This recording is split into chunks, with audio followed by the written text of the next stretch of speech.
Mga kumare, ito po ang ulam natin ay munggo. Ayan. Ang munggo po ay nabili dyan sa Talipapa. 10 isang balot. Ayan.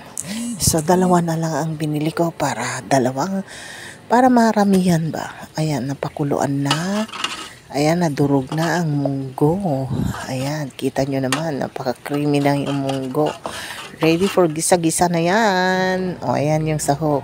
Malunggay at saka sabog ng kalabasa. So, ayan yung kinuha namin dyan sa tabi-tabi, yung mga ano. Pero yung sabog ng kalabasa, bulaklak. Ayan, gigisa na natin. Simple lang yung pag-isa natin kasi hindi na kailangan ng hindi na kailangan ng may karne-karne. Basta yung simple lang na ginisa, walang karne, tapos. Ayan, iinit na natin yung kawali. Kawali ni Manang Biday. O, ayan na. Lagyan na natin ng konting mantika. Simpleng gisa lang yan. Wala nang ilalagay na karne. Ayan, napatagal yata. Ano kayang ginagawa ko dyan? So, ayan. Ayan na. May mantika ng konti. Painitin natin ng konti. Itilagay na yung mga panggisang sangkap.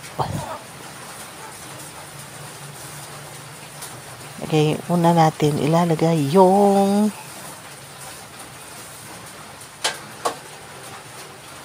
bawang. May sibuyas. Yun lang. At bagoong. Yung ang secret na masarap na munggo is yung bagoong. Ayan. Ayusin natin ng konti para diretso ang Ayan na yung ating bawang. Sibuyas.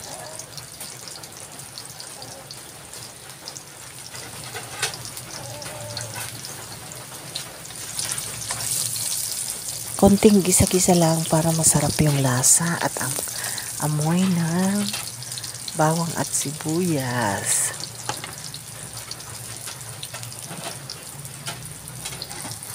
Ayun na. Lalagay na. Lagyan ko na rin ng pampalasa. Ibalikas niya mo kailangan. Pwede na nating halu-haluin. Halu-haluin. Ayan. Ang mga sangkap na gulay. Bulaklak ng kalabasa at malunggay. Since kumukulo na siya, pwede na nating ilagay yung malunggay. Malunggay. Ayan. Yung malunggay na yan, pinitas lang namin dyan sa sa bakuran namin kasi marami na naman siyang dahon kasi after egg ay talagang nawala. So, after 2 weeks, doon na naman bumalik yung mga dahon. So, ayan, for free na naman kami, mga kabidayday. Ayan, kumukulo na siya. So, halo-haloin natin yan para magpantay ang pagkaluto.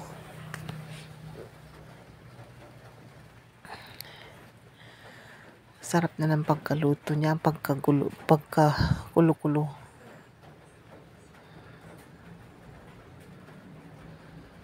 Ayan. Hahaluin ko na yan. Tapos, takpan ko lang ng konti. After few minutes, ayan na. Pwede nang ilagay yung bulaklak ng kalabasa. O, diba? Nabili ko lang yan sa palengke. Tatlo tangkay, 20. O, diba? Ayan na. Ang sarap kaya niyan. Promise. Bagay sa panahon tag-ulan ngayon ang munggo. O, diba? Ayan na siya, mga beshi. Ang ating munggong masarap.